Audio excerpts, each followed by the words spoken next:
My name is Will Hinson, and I am a senior electrical engineering student. Today I'm going to talk about modeling a DC motor and what is a DC motor. So a DC motor, as you can see, looks a little bit like this. It's got multiple parts. Just a few are the brushes, which is, we're going to be talking about a brushed DC motor, so that's really going to come in handy.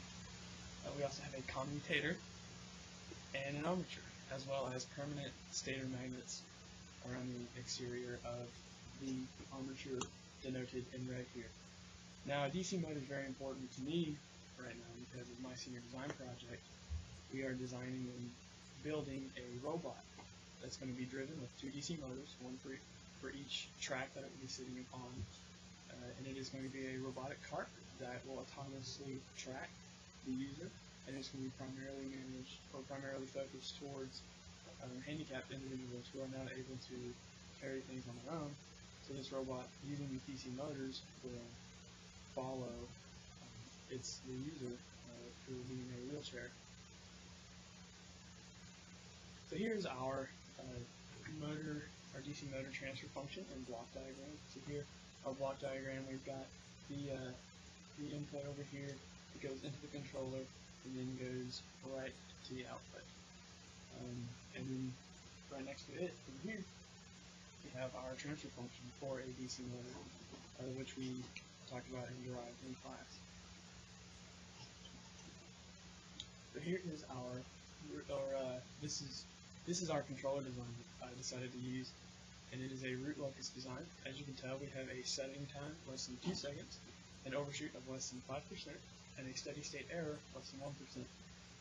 We've also got some MATLAB code over here that we'll talk about in a little bit.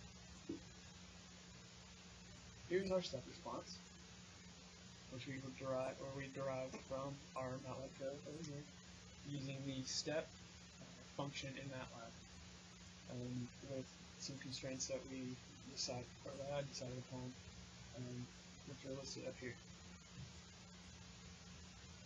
So here's a step response. You can tell that it has an amplitude of 0.1, which is reached after a time of approximately 3.5 seconds, and a settling time somewhere around 2 seconds, which is somewhere just a design specification that we were going for. Here's our root locus design with a compensator of a little over 16. It's actually about 16.2.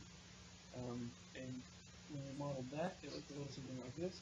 And you can see over here our response time, or our response to this step response, has a settling time of about 8 seconds, a rise time of somewhere around 2 seconds, and it kind of starts to even out somewhere around 5 or 6 seconds.